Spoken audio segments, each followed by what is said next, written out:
So the other day we were doing a shoot in the pool, and it'd been sunny for the past few days before it, and we noticed that the water was a bit colder than we expected it to be.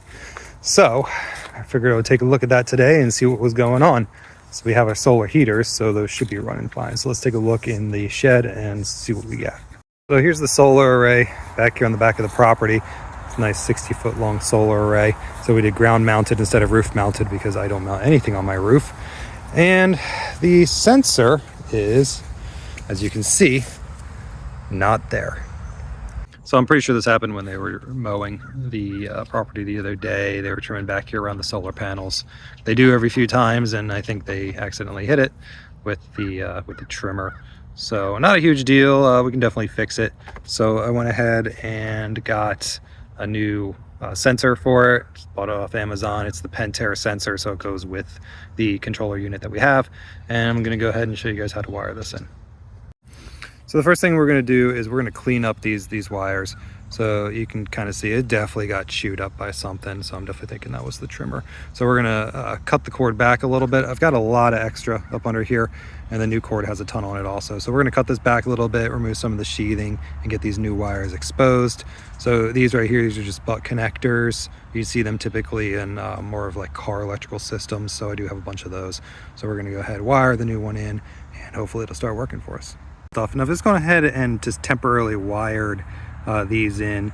So the instructions don't really tell me what to do. So here's a kind of the diagram of it. It basically just says to wire the air sensor in. It doesn't really tell me. It says black. It says the red black wires are interchangeable. So I went ahead and just wired them in, and temporary like this, and we're going to go turn the system on and see if it registers. All right, so we're back here in the shed. So I'm going to turn the power back onto the pump and come down here. Oh, and right away we got a green light, so that is a good sign. I realize like green lights. And right now it's saying that the water temp is 78, solar heat is off, target temp is 104. So if I push here, so right now here, solar is 73. So it's reading 73 degrees out there at the panels. So that means that the new sensor is actually working. So let's go ahead and go back and wire that thing in the rest of the way, and we should be good to go.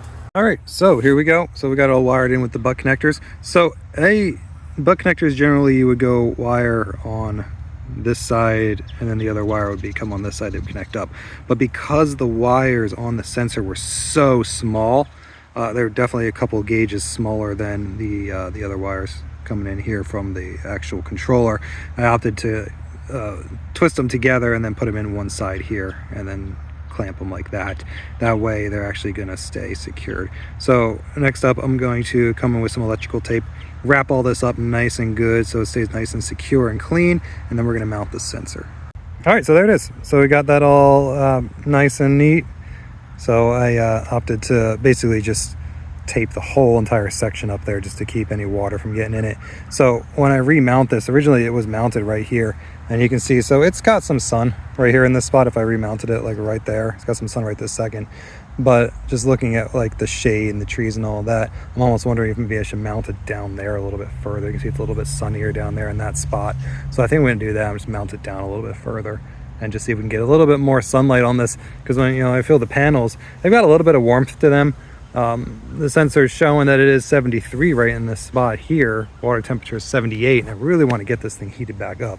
So, and the system's not going to kick back on until that air temperature gets above the water temperature. But if I come out here and just kind of feel the panels out in the middle areas here, these are nice and warm. So these would definitely actually help get that water temperature up some. So I'm just going to mount that sensor in a little bit better, sunnier of a spot. And then that way I know for sure that hopefully it will kick on and hopefully we can get this pool heated back up. So that's it. That's how you rewire a sensor for a solar panel. Total cost was like 35 bucks in parts. Just picked it up from Amazon. And if I called the company to come out and do it, it would charge me the service fee plus the parts plus the repair. So, I'd probably save myself, at least 100 bucks.